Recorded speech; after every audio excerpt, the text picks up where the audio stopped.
कि आप लोग मेरा प्रवचन सुनना चाहते हैं तो अपने घर में सबके पास मोबाइल है, टच स्क्रीन मोबाइल है, राजू परदेसी भक्ति चैनल सब लोग खोलिएगा और उस चैनल को सब्सक्राइब कीजिएगा। इसलिए संत कहते हैं कि दुनिया में जो कुछ मिला है हमको एक अमानत है, आपकी नहीं है, ये अमानत है, दूसरे का है।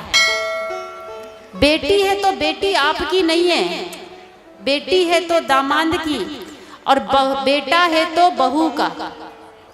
संत क्या कहते हैं? बेटी है तो दामाद की अमानत और बेटा है तो बहू की अमानत। आपका नहीं, आपका बेटा कब तक आपका है? जब तक शादी नहीं हुई। शादी के बाद कोई बेटा माँ बाप का नहीं होता कि हो जाता, पत्नी का चक्कर काटता है। पत्नी को क्या होना, लिपस्टिक खत्म हो गई कि पाउडर, माँ की दवाई खत्म हो गई, कोई बेटा को ध्यान नहीं है। पर पत्नी का फेरन लवली खत्म हो गया, हर बेटा को ध्यान रहेगा। इसलिए संत कहते हैं कि बेटा है आपका, पर कब तक? जब तक शादी नहीं हुई। और शादी के बाद में कोई बेटा माँ बाप का नहीं होता, वो पत्नी का हो जाएगा। आपसे ज्यादा आज्ञाकारी पत्नी का होगा। पत्नी बोलेगी जा रहे मार्केट भागलपुर, समोसा लेके आना, तो कभी बेटा भूलने वाला नहीं है।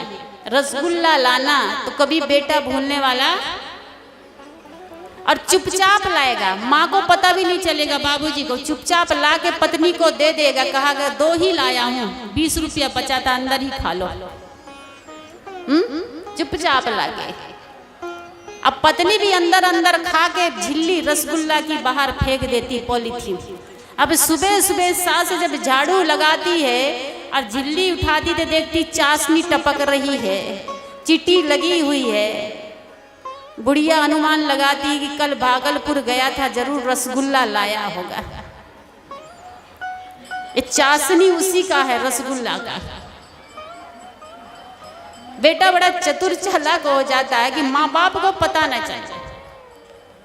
बच्चे को जन्म देने में, पालन पोषण में माँ अपनी सुंदरता खो देती है, और बेटा बड़ा होकर माँ बाप, पत्नी की सुंदरता में माँ बाप को खो देता है।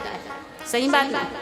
एक कहानी याद आ गई मुझे कि देखिए माँ बाप कितने जतन जतन से पालते हैं, पर बच्चे आजकल माँ बाप का सम्मान नहीं करते।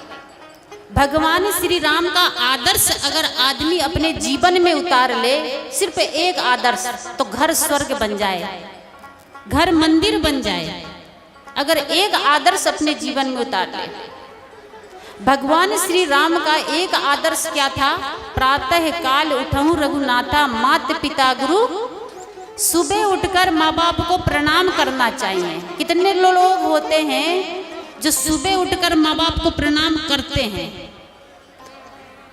कितने? 99, 100 में से 99% तो माँ बाप को प्रणाम नहीं करते, 1% होता है। धार्मिक हैं हम, बहुत धार्मिक हैं, हमारे जैसे पुजारी कोई नहीं, पर सुबह उठकर माँ बाप को प्रणाम नहीं करेंगे। धार्मिक हैं, धार्मिकता में कोई कमी नहीं, पर माँ बाप को प्रणाम नहीं करेंगे, चाहे सबको कर लेंगे। हमारा धर्म कहता है कि प्रातः काल उठो रघुनाथा, मात पिता, पहले माँ बाप को प्रणाम कीजिए। माँ बाप सबसे बड़े देवी और देवता होते, सबसे बड़े भगवान। माँ सबसे बड़ी देवी है। माँ ने पेट में रखा, 9 महीना जन्म दिया, पालन पोषण किया। माँ जैसी देवी दुनिया में कोई देवी नहीं, और पिता जैसा देवता कोई देवता नहीं। कि है कोई देवता? माँ बाप से बढ़कर है कोई देवता?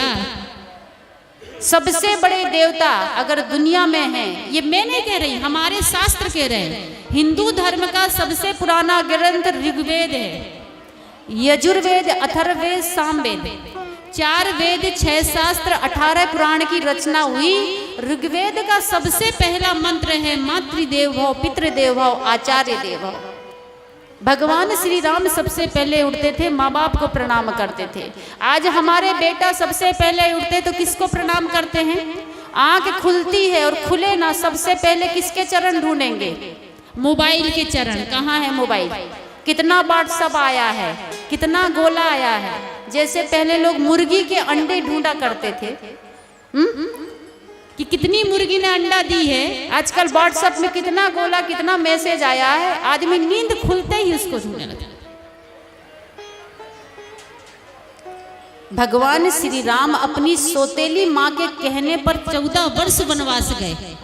आज तो बेटा को कहिएगा, बेटा थोड़ा आज कुट्टी काट दो, मैं भागवत यज्ञ में जा रही, कथा सुनने जा रही हूँ, आज तुम कुट्टी काट दो, तो कोई जवान बेटा कुट्टी नहीं काटेगा, कोई बहू गोबर नहीं फेंकेगी। दूध सबको पसंद है, पर कुट्टी काटना, गोबर फेंकना, बहू को दूध पसंद है पर बहू को गोबर फेंकना पसंद नहीं।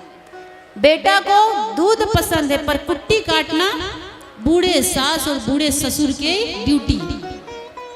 भगवान श्री राम 14 वर्ष, 1-2 दिन नहीं, 2-4 महीने नहीं, 1-2 साल नहीं, 14 वर्ष वनवास गए।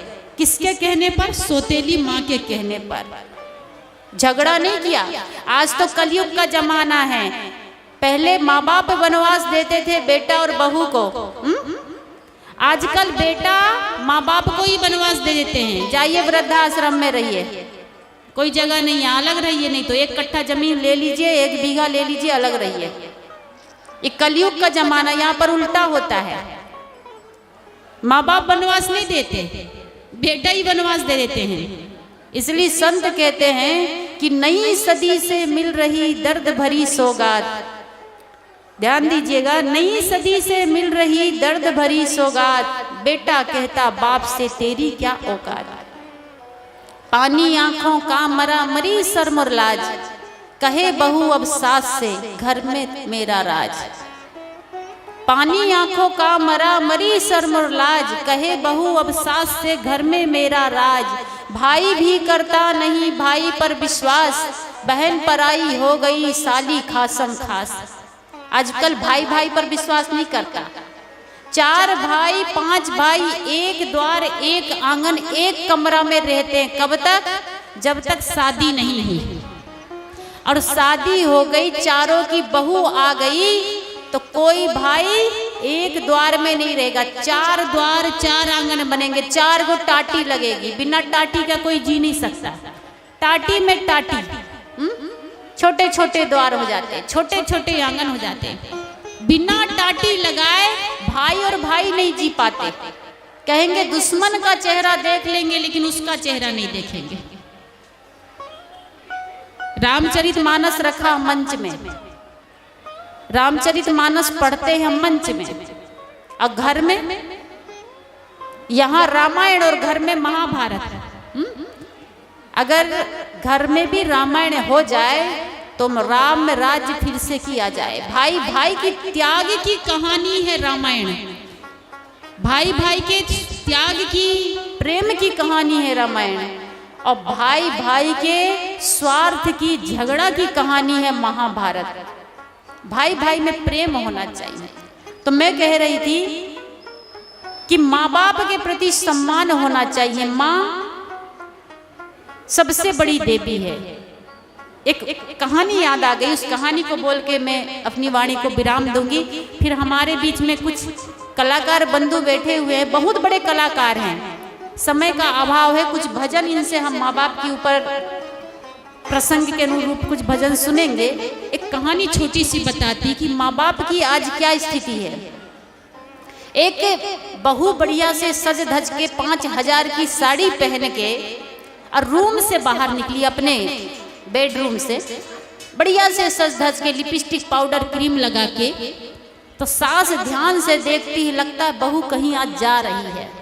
इतना मेकअप की है, 5000 की साड़ी पहनी, लगता कहीं जा रही है।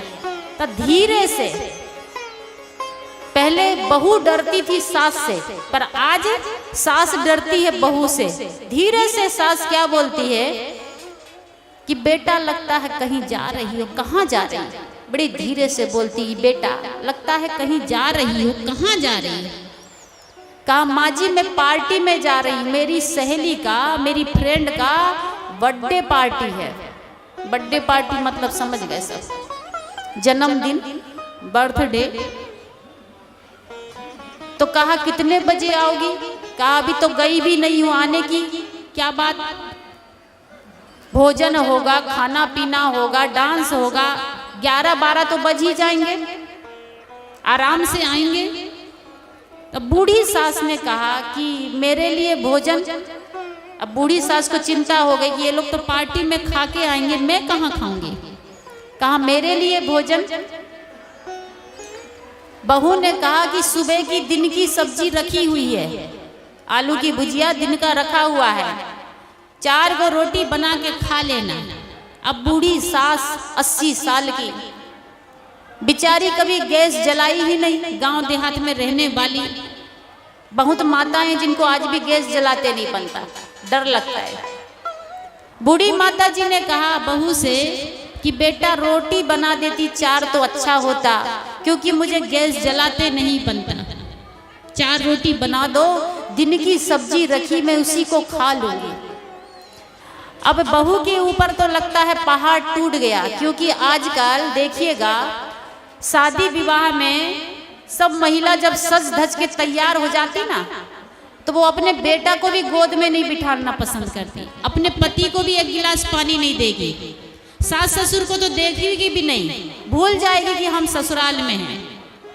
पहले ऐसा होता था कि शादी में बाहर से नाचने वाले को बुलाया जाता था, नाचने वाली को बाहर से बुलाया जाता था, और घर की बहू जो होती थी वो भोजन बनाती थी।